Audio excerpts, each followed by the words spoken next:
आज हम उस इंसान की बात करेंगे जिसके बिना भारत का संविधान अधूरा होता। डॉक्टर भीमराव रामजी अंबेडकर, बाबा साहेब। लेकिन यह कहानी सिर्फ उनके जीत की नहीं है।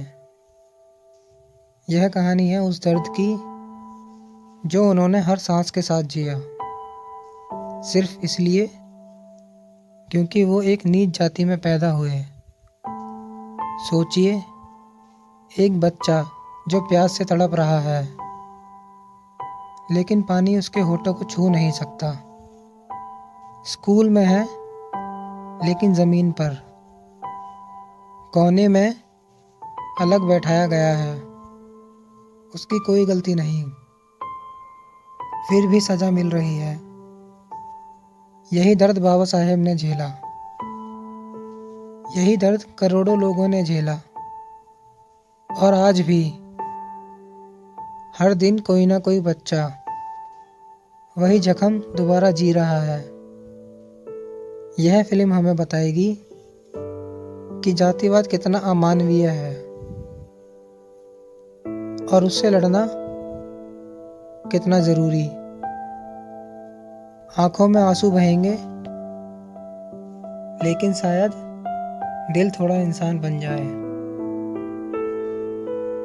14 अप्रैल 1891 महू की सैन्य छावनी में जन्मा एक बच्चा, नाम भीमराव, जाति महार, समाज की नज़र में अछूत। बचपन से ही अपमान उनका साथी बन गया। स्कूल जाते ही आवाज आती, दूर बैठो, क्लास गंदी मत करो।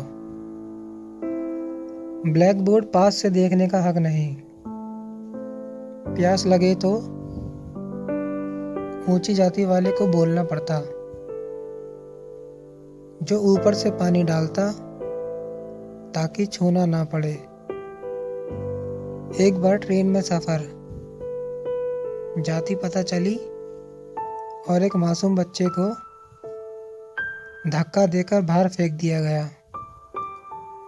अंधेरी रात, सुनसान प्लेटफॉर्म और एक बच्चा जो समझ नहीं पा रहा था कि उसका अपराध क्या है। पिता सेना में थे, फिर भी ये सब। सोचिए, हर दिन टूटता हुआ दिल कितना दर्द सहता होगा। यह सिर्फ बाबा साहेब की कहानी नहीं थी, यह हर दलित बच्चे की कहानी थी। और आज भी, गांव हो या शहर, स्कूल हो या समाज, भेदभाव जिंदा है। जब हम किसी को उसकी जाति से छोटा समझते हैं, तो हम उसके जख्मों पर नमक छिड़कते हैं। क्यों? आखिर क्यों? लेकिन बाबा साहेब टूटे नहीं। दर्द ने उनको तोड़ा नहीं, दर्द ने उनको जड़ा। उन्होंने पढ़ाई को अपना हथियार बनाया। एल्फिंस्टन कॉलेज से ग्रेजुएशन, इतिहास रच दिया। पहले अछूत जिसने ये मुकाम पाया। बड़ौदा महाराज की छात्रवृत्ति से अमेरिका पहुंचे। कोलंबिया यूनिवर्सिटी से MA PhD. London School of Economics, DSc, Gray's Inn, barrister. दुनिया की श्रेष्ठ यूनिवर्सिटियां, लगभग 32 डिग्रियां। लेकिन जाति वहां भी पीछा करती रही। होटलों में भेदभाव, अलग रहने की मजबूरी। भारत पहुंचे, बड़ौदा में नौकरी मिली, लेकिन फाइलें दूर से फेंक कर दी गईं। पीने का पानी अलग रखा गया। आखिरकार उन्होंने इस्तीफा दे दिया। इतनी प्रतिभा, इतनी मेहनत, सिर्फ जाति के कारण ठुकरा दी गई। यही अपमान उनकी ताकत बन गया। उन्होंने कहा, शिक्षा ही मुक्ति है। बाबा साहब चुप नहीं रह सकते थे। उन्होंने कलम उठाई। मुख्य नायक बहिष्कार भारत। 1927 महाड़ सत्याग्रह। पानी, सिर्फ पानी पीने का अधिकार। लाठियां चली, गोलियां पड़ी, खून बहा, लेकिन हक मिला। मनुस्मृति जलाई, जाति व्यवस्था की नींव हिल गई। 1930 नासिक का काला राम मंदिर। 4 साल तक संघर्ष, हजारों लोग, लेकिन दरवाजे नहीं खुले। पूना पैक्ट, गांधी से टकराव, लेकिन दलितों के अधिकार नहीं छोड़े।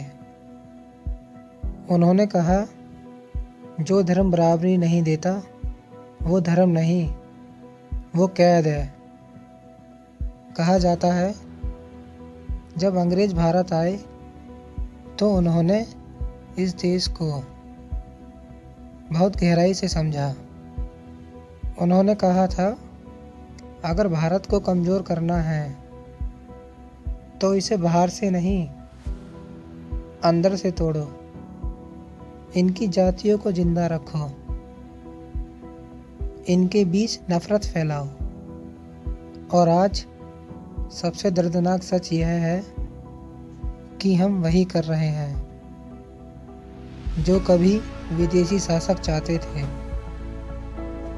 जातिवाद कोई परंपरा नहीं है, यह एक जहरीली मानसिकता है जो देश को अंदर से खोखला कर देती है। बाबा साहब ये सच समझ चुके थे, इसलिए उन्होंने लड़ाई लड़ी पूरे भारत के भविष्य के लिए।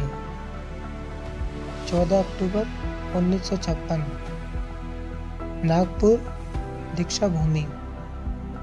कमजोर शरीर, बीमार, लेकिन इरादा अटल। 5 से 6 लाख लोगों के साथ बौद्ध धर्म स्वीकार किया। मैं हिंदू पैदा हुआ हूँ, लेकिन हिंदू के रूप में मरूंगा नहीं।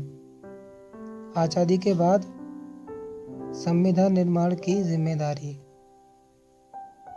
उन्हें सौंपी गई। भारत का संविधान, उनके दर्द की लिखी हुई किताब। अनुच्छेद 14 समानता, अनुच्छेद 15 से 17 छुआछूत अपराध। 6 दिसंबर 1956 बाबा साहब हम सबको छोड़ के चले गए, लेकिन छोड़ के गए एक संदेश। Educate, agitate, organise. बाबा साहब का दर्द हमें आईना दिखाता है। जातिवाद सिर्फ इंसान नहीं मारता, वह पूरे देश को अपंग बना देता है। भारत आगे तभी आगे बढ़ेगा जब हम जाति नहीं, सिर्फ इंसान देखेंगे। आइए बाबा साहब का सपना पूरा करें। जय भीम, जय भारत।